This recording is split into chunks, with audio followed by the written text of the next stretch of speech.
Number 20. Filming began 3 days after the release of Harry Potter and the Sorcerer's Stone, 2001. Number 19. Although based on the second shortest book, this is the longest of the films.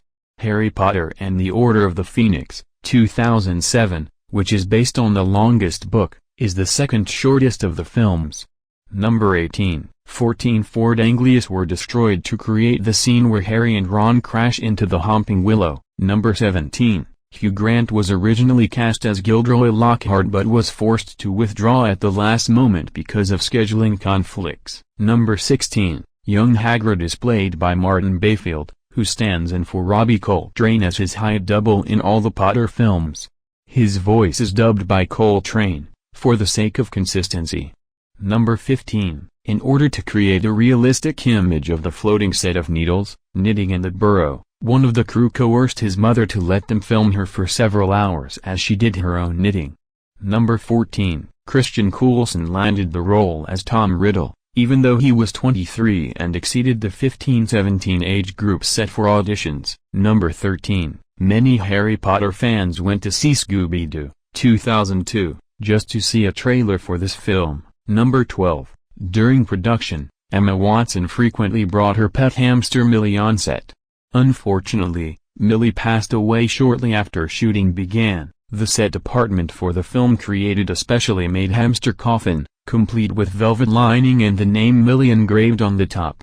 "I don't think a hamster has ever had a better send-off," Watson said. Number 11. When Draco Malfoy says "I didn't know you could read" to Harry, looking like Goyle with Polyjuice Potion, it was actually improvised because Tom Felton forgot his line.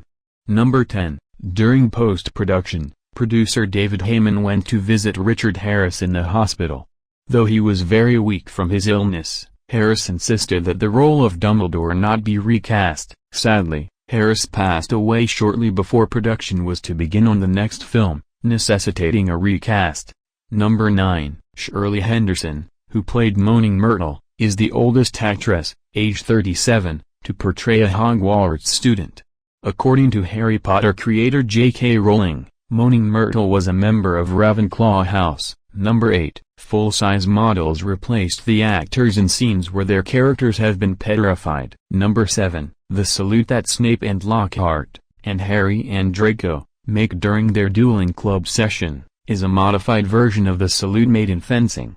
Number 6. The animatronic phoenix used to portray Fawkes looked so lifelike, despite the fact that phoenixes are mythical creatures, that Richard Harris, Albus Dumbledore, thought it was a real living bird when he first saw it. Number 5. In a bit of foreshadowing that is only seen in the movie version, Lucius Malfoy takes one book out of Ginny Weasley's cauldron, but drops two back in. Number 4. Actor Daniel Radcliffe was required to shave his leg for the scene where Harry reveals he's missing a sock. Number 3. The "Let's just hope Mr. Potter will always be around to save the day" dialogue, see quotes, was improvised by Daniel Radcliffe and Jason Isaacs. Number 2. When Lucius Malfoy tries to curse Harry at the end, he mutters, "Avada." As mentioned in the 4th book, this is the beginning of an unforgivable curse named Avada Kedavra, or the Killing Curse. This rather makes it look like Malfoy is stupid enough to actually try kill a child in the middle of a school chock full of students and teachers with no means of escaping. But as Jason Isaacs has explained in several interviews, the novel mentions no specific spell for him to use and, since he had just been reading the 4th book at the time, this was the only curse he could remember. Number 1. The script originally said that Hermione would hug Harry and Ron in the final scene.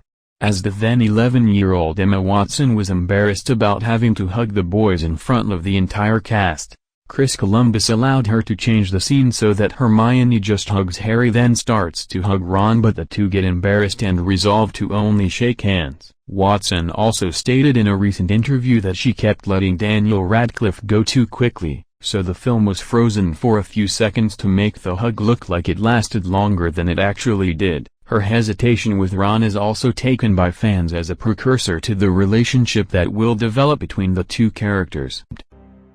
Thanks everyone for watching. We hope you enjoyed the video. If you did, we'd appreciate it if you'd share it on Facebook and Twitter.